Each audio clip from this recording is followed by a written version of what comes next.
നമസ്കാരം. റാഫ്റ്റോ ക്രിക്കറ്റിലേക്ക് എവർക്കും സ്വാഗതം. India versus south Africa 4 മത്സരങ്ങളിൽ T20 പരമ്പരയിലെ മൂന്നാമത്തെ മത്സരം ഇന്ന് സെഞ്ചുറിയനിൽ നടക്കുകയാണ്. പരമ്പര ഇപ്പോൾ 1-1 സമനിലയിലാണ്. വിജയിക്കുക, ആധിപത്യം തിരികെ പിടിക്കുക, ഇതാണ് ടീം ഇന്ത്യ ഇന്ന് ലക്ഷ്യം വെക്കുന്നത്. ഇന്നത്തെ മത്സരത്തിന്റെ സമയം രാത്രി 8:30. കൺഫ്യൂഷൻ വേണ്ട. ആദ്യ മത്സരം 8:30 നടന്നു.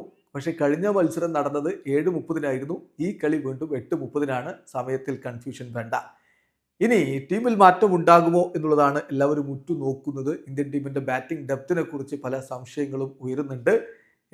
അതേസമയം സൗത്ത് ആഫ്രിക്കയുടെ ഭാഗത്ത് അവരുടെ ടീം ന്യൂസിൽ പ്രധാനമായും വന്നിരിക്കുന്നത് ഒരു താരത്തെ അവർ സ്ക്വാഡിലേക്ക് ആഡ് ചെയ്തിരിക്കുന്നു. ലൂത്തോ സിപാംലയെ സ്ക്വാഡിലേക്ക് എടുത്തിട്ടുണ്ട്. അദ്ദേഹം പേസ് ബൗളറാണ്. മികച്ച രൂപത്തിൽ സൗത്ത് ആഫ്രിക്കയിലെ ഡൊമസ്റ്റിക് T20 പൊളിച്ചടുക്കി വരുന്ന താരമാണ്.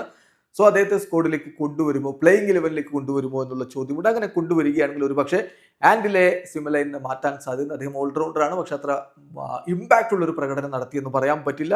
ഒരുപക്ഷെ അദ്ദേഹത്തെ മാറ്റിക്കൊണ്ട് സിപ്പാമിലേക്ക് കൊണ്ടുവരാൻ സാധ്യതയുണ്ട്. ഇനി spin bowler, leg spinner Khaba പീറ്ററിനെ മാറ്റുമോ എന്നുള്ളതും കണ്ടറിയണം. എന്നാൽ ഇന്ത്യൻ ടീമിൽ വലിയ മാറ്റങ്ങൾക്കുള്ള സാധ്യത നമ്മളിപ്പോൾ കാണുന്നില്ല. ബാറ്റിംഗ് ഡെപ്ത് ശരിയാക്കുക എന്നുള്ളതിന് ഒരു ക്വിക്ക് ഫിക്സ് നമുക്കിപ്പോൾ പറയാൻ പറ്റില്ലല്ലോ.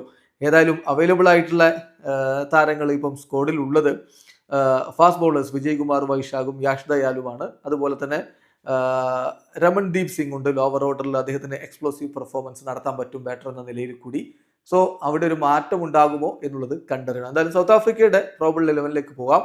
Ryan Rickelton, Reeza Hendricks, Aiden Markram, Tristan Stubbs, Heinrich Klaasen, David Miller, Marco Jansen, Andile Simelane അല്ലെങ്കിൽ ലൂത്തോ സിപാംല, അവിടെ ഒരു മാറ്റത്തിന് സാധ്യത കാണുന്നു. പിന്നെ ജെറാൽ കോട്സി, കേശവ് മഹാരാജ്, പിന്നെ കബിയം പീറ്റർ, ഇതാണ് അവരുടെ നമ്മൾ പ്രതീക്ഷിക്കുന്ന ഒരു സ്ക്വാഡ് എന്ന് പറയുന്നത്. അതേസമയം ഇന്ത്യയുടെ ഭാഗത്ത് മാറ്റമില്ലാതെ ഇറങ്ങുമെന്നാണ് നമ്മൾ കരുതുന്നത്. സഞ്ജു സാംസൺ, അഭിഷേക് ശർമ്മ, സൂര്യകുമാർ യാദവ്, തിലക് വർമ്മ, ഹാർദിക് പാണ്ഡ്യ, റിങ്കു സിംഗ്, അക്സർ പട്ടേൽ, ഹർഷ്ദീപ് സിംഗ്, രവി ബിഷ്ണോയി, ആവേശ് ഖാൻ, വരുൺ ചക്രവർത്തി, ഇതാണ് നമ്മൾ പ്രതീക്ഷിക്കുന്ന ഒരു 11. ഏതായാലും ഇന്നത്തെ മത്സരം നിർണായകമാണ്. ഈ മത്സരം പിടിച്ചാൽ പരമ്പര തോൽക്കില്ല എന്നുള്ളത് ഉറപ്പാക്കാൻ പറ്റും. വീഡിയോ അവസാനിക്കുന്നു. ക്രിക്കറ്റ് ലോകത്തെ കൂടുതൽ വിശേഷങ്ങളുമായി റാഫ്റ്റോക്സ് എത്താം.